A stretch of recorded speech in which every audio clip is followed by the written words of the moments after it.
Imagine करिए एक तेज गेंदबाज 150 की रफ्तार से बॉलिंग करने आ रहा है। आंखों में गुस्सा, गर्दन की नसें फुली हुई और दुनिया का बेस्ट बैट्समैन उस वक्त क्रीज में खौफ में खड़ा है। क्रिकेट के एक ज़माने में ऐसे ही कुछ होता था। ये थे साउथ अफ्रीका के डेल स्टेन, द फलाब्रोवा एक्सप्रेस। गेंदबाज की दुनिया में डेल स्टेन एक नॉर्मल गेंदबाज नहीं बल्कि एक बुलेट गन गेंदबाज थे, जिनकी बॉलिंग देखकर पहले ही बैट्समैन को पता लग जाता था कि इन्हें फेस करना इम्पॉसिबल है। लेकिन क्या हो जब आपका सबसे बड़ा हथियार आपका सबसे बड़ा दुश्मन बन जाए। आज हम बात करने वाले हार्ट ब्रेकिंग कहानी की कि जहां एक लेजेंड के जुनून ने खुद की बॉडी को तबाह करके रख दिया। How injuries rob the world ultimate fast bowler Dale Steyn career. 2008 से 2014 का दौरा डेल स्टेन के लिए ये एक गोल्डन एरा था।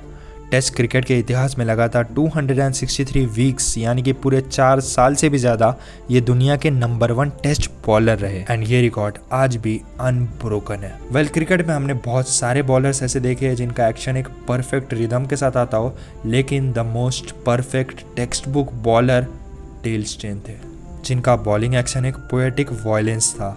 वो सिर्फ गेंदबाजी नहीं करते थे, वो एक आर्टिस्ट थे। लाल गेंद को हवा में लेट स्विंग करते थे और जब वो विकेट लेते तो उनका वो चेन्स और सेलिब्रेशन देख के फैंस के रोंगटे खड़े हो जाते थे।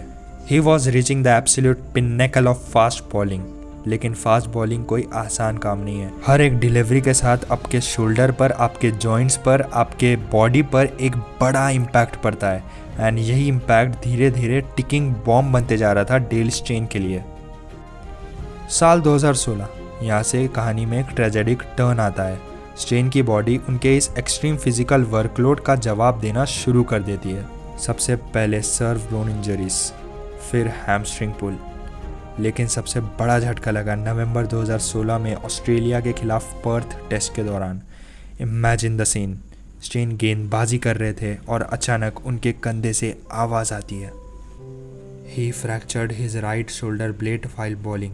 सोचिए, गेंद फेंकते फेंकते हाथ की हड्डी का टूट जाना, ये एक अनब्रूटल पेन है।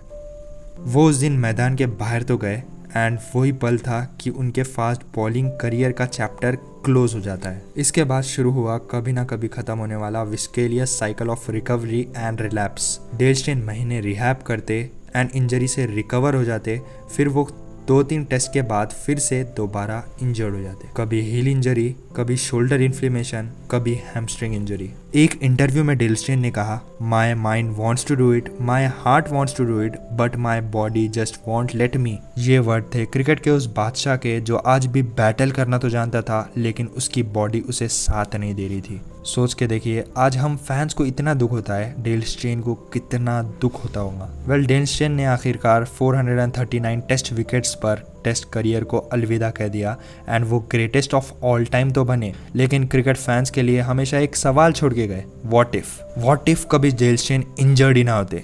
व्हाट इफ डेल स्टेन थोड़ा और खेल जाते? व्हाट इफ डेल स्टेन को वो इंजरी ही नहीं होती? डेल स्टेन ने हमें सिखाया कि कभी कभी आपका पैशन इतना बड़ा हो जाता है कि आपकी बॉडी उसका सामना नहीं कर पाती है। He burned himself out just to keep the fire of fast bowling alive. क्या आपको लगता है टेस्ट क्रिकेट में डेल स्टेन से ग्रेट बॉलर आज भी एग्जिस्ट करता है? तो नीचे कमेंट में बताएं एंड आपको पता है, हमें बताएं क्या करना है, वो सब्सक्राइब बटन दबा दो। लास्ट तक वीडियो देखने के लिए बहुत बहुत शुक्रिया दिल से। Thank you so much.